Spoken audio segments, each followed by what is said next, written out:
Hello and welcome to today's edition of Your Questions Answered with Father Gruner. I'm John Veneri. We take your questions, we discuss them, Father Gruner answers them. Continue to send us your questions you'll see the email at the bottom of the screen, questions@thefatimacenter.com. We have a question today on the topic of cremation. What about cremation, and may a Catholic have himself cremated? Well, I think first of all, we need to give a bit of history here. Cremation is after a person dies, normally, or in the Christian tradition, he's been buried in the ground. Now, the Church has allowed cremation in times of, say, plague or something like that, so that to cremate the body would be in order to preserve the living from being infected by So again, that was at least the theory in the Middle Ages, maybe in the Black Plague or something like that. But if there was not danger to the living, the normal procedure was to bury the dead, just in imitation of Christ. He was buried after his death on the cross. And so, and the Masons have promoted cremation. The Masons, claim their history starts in 1717 when they surfaced in London and said they were there. Of course, the Masons go back much further than that, but they don't admit to that, at least to the public. But my point is that Masonry has promoted cremation as a means of denying the resurrection. Mm-hmm. That if we can destroy the body completely by burning them, then there can't be any resurrection. And so, if one were cremated as a means of professing your lack of belief in the resurrection, of course, the Catholic couldn't be cremated because he's denying by that very gesture. Of course, no one is ever completely cremated in the sense that there's ashes left. So that was what you were one time, those ashes. But I think the symbolism of being buried is completely being lost by cremation. Yes, and what's interesting too is, throughout the Old Testament, there was never any justification for cremation. Yeah. Tobias was blessed because he buried the dead. He didn't set them on fire. When he hid them at night, them during the day, and at night he went out and it's a lot of work. I mean, to dig a hole to put a body in the grave. But Tobias in the Old Testament. So we have the history of the Old Testament, and then we have the coming of Christianity and the reverence for the body as the temple of the Holy Ghost. Yes. So the Christianity always insisted on burial. And in ancient, pagan places, they did have cremation, and the Church was always careful to stamp that out. Yes. To replace cremation completely with burial just shows respect of the body.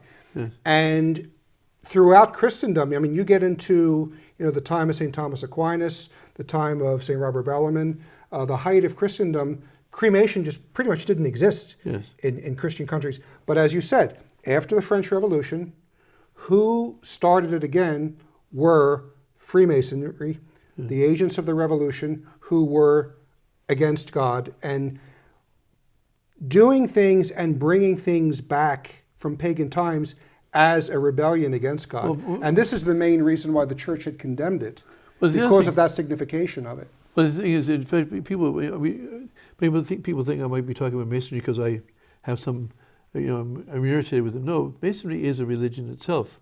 And they acknowledge that when they're pushed, they will acknowledge their religion. And they are a pagan religion. That's what they are. They worship pagan idols. The god of Moloch is one of their chief gods. It's a pagan god, and as St. Paul would say that all these pagan idols and these pagan gods are devils. But so they want to bring back the pagan religion. They want to bring back the pagan religion as pagan customs. And pagan customs. And this is what... cremation is a pagan custom. It's a pagan custom. And so if it's associated any way at all with that, as agreeing with pagan, dare I call it theology, pagan mythology, if it's agreeing with the Masonic attack on the Catholic religion, then of course the Catholic cannot have himself cremated. And I would certainly encourage anyone, even if the law of the Church allows it, I'm not quite sure all the conditions. I've not studied all the conditions. I know communion of the hand is allowed under certain conditions, but I also know the conditions are never met, so it's not really allowed. I suspect the same thing with cremation. However, I have not studied because the difficulty we have today is we have today churchmen compromising with things that the church has never compromised with. Yes. I mean, if you would have put this question to someone like a St. Robert Bellarmine, or even the Little Flower, Yes. I mean, just imagine St. Teresa, the Little Flower, saying, yeah, sure, it's okay for you to have your body burned rather than buried. I think she would be horrified. Yes. And so I believe that this new permission for, quote unquote, for cremation is part of that diabolical disorientation, that is a compromise with pagan customs. Yes.